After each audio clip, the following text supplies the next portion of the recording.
ماشاءالله طلبه لګیا دي خدمت کوي او دا به د کور کې چې د سونه پرته ده دغه سونه چې دا په حفاظت سره د ملګرو راغسته او د کور کې چې کوم ابۍ ده کوم چې د کور مالک ده دا باغې ته حواله کوي انشاءالله په امانت سره دا طلبه چې د امانت او صداقت ته او دې چې کوم دی پر دې حق نه وي راغلي خدمت لدی خو د خدمت په اړه ډېر خلک هغه غلاګانې کوي څوک چې د پردي مالونو ته نقصانونه نه سي نو دا خو په حفاظت سره دي دا سونه دا انشاءالله د ابۍ ته به حواله کوي چې کله د هغې اطمینان پرې وشي چې او دغه چې کوم دی څومره تولي ده نو هله به د ملګري چې دی مطمئن شي انشاءالله. یہ ہے مدارس دینیہ کا کردار،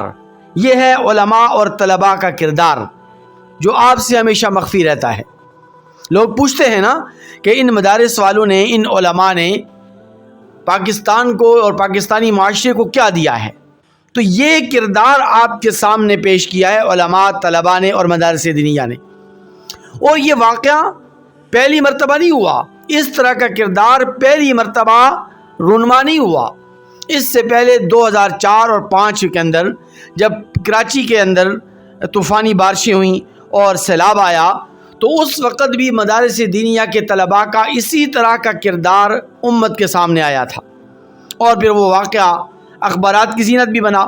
اسلام اخبار میں واقعہ شائع ہوا، دیگر اخبارات کے اندر بھی اس واقعے کو پذیرائی ملی. 2004 اور 2005 کے اندر جو واقعہ پیش آیا اس کی تفصیلات کچھ یوں ہیں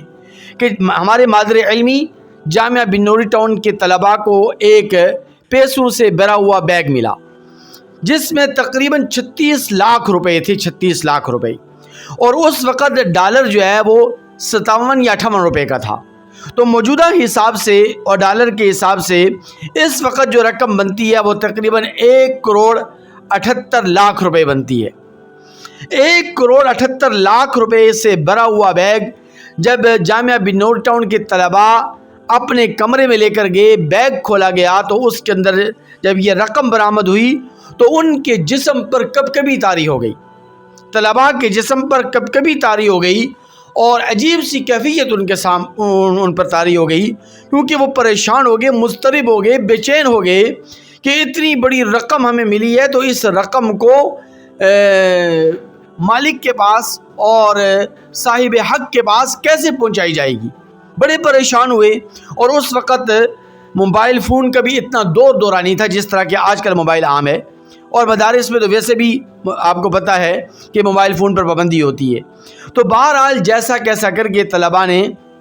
3310 موبائل کسی سے حاصل کیا. 3310 بہت سادہ سا سیٹ ہوتا تھا، اس کے اندر سم لگائی، اور سم لگا کے انہوں نے اس بیگ سے جو ان کو نمبر ملا جس کا بیگ گم ہو گیا تھا، اس مالک کا، اس بیگ کے مالک کا، اور اس کو فون ملائی اور اس کو کال ملائی اور فون کر کے اس کو کہا کہ بھائی یہ آپ کی امانت ہمیں ملی ہے، آپ یہ امانت آ کر ہم سے لے کر جائیں. تو وہ بندہ آگے سے عجیب جواب دیا. اس نے کہا کہ خدا را آپ سچ کہہ رہے ہیں، کیونکہ میری والدہ اس وقت ہارٹ اٹیک کی کیفیت کے اندر ہے اور انتہائی پریشان ہے، کیونکہ یہ رقم میں بینک سے نکال کر لے کے جا رہا تھا اور یہ 36 لاکھ روپے ہیں، یعنی آج کل کے حساب سے 1,78 لاکھ روپے. تو یہ بہت بڑی رقم ہے اور یہ رقم میں نے دوسری جگہ پہنچانی تھی. میں زندگی بھر کسی کی غلامی کر کے بھی یہ رقم میں دوبارہ نہیں حاصل کر سکتا، لہٰذا آپ مہربانی کریں، آپ سچ بتائیں کہ واقعتاً آپ کی امانت ہمارے پاس ہے. تو طلباء نے اس آدمی سے کہا کہ بھائی آپ سے زیادہ ہم پریشان ہیں، ہم مضطرب ہیں، بے چین ہیں، آپ بے فکر ہو کر آ جائیں، جیسے ہی بارش تھم جائے آپ کی امانت ہمارے پاس ہے اور آ کر آپ اس امانت کو لے کر جائیں. تو وہ آدمی پھر آیا جامعہ بن نوری ٹاؤن کراچی گرو مندر، اور وہاں پر آ کر اس نے وہ رقم اپنی حاصل کی اور رقم حاصل کر کے خوشی خوشی وہاں سے واپس چلا گیا. طلباء نے اس کو شکریہ کا موقع بھی نہیں دیا اور نہ اس نے شکریہ ادا کیا، بلکہ وہ تو اس کے اوپر عجیب سی کیفیت تھی اور اس کا عجیب حال ہو رہا تھا. تو بہرحال اس نے آیا اور اس نے آگے بیگ اٹھایا، شکریہ ادا کیا اور اسی طرح چلا گیا. ان طلباء بیچارے کو اس نے چائے تک نہیں پلائی، چائے تک کا نہیں پوچھا کہ چلو یار آپ لوگوں نے اتنی بڑی امانت مجھے واپس کی ہے، چلیں آپ کو چائے پلا دیتا ہوں یا کچھ رقم ان کو دے دیتا، نہیں، لیکن ایسا انہوں نے نہیں کیا. نہ اس نے کیا نہ طلباء نے اس سے کوئی مطالبہ کیا.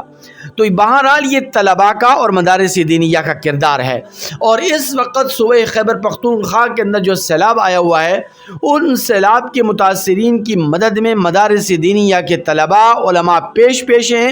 اور اسی طرح تبلیغی حضرات، تبلیغی جماعت کے جو لوگ ہیں وہ متاثرین کی بحالی میں اپنی جانی مالی ہر قسم کی قربانیاں پیش کر رہے ہیں. تو ہم تو پاکستانی معاشرے میں ہمارا یہ کردار ہے، ہمارا یہ چہرہ ہے، ہمارا یہ اصل چہرہ ہے جو امت کے سامنے آتا ہے. اگرچہ سوشل میڈیا اس کو نہیں دکھا رہا، الیکٹرانک میڈیا، پرنٹ میڈیا اس کو اتنا وائرل نہیں کر رہا، اور نیشنل میڈیا تو ہے ہی دجالی میڈیا، یہ کہاں اس طرح کے واقعات دکھاتا ہے اور کہاں اس طرح کی چیزیں دکھاتا ہے. لیکن الحمدللہ ثم الحمدللہ مدارس دینیہ کے اندر طلباء کی ایسی اخلاقی، ذہنی، دینی، اصلاحی تربیت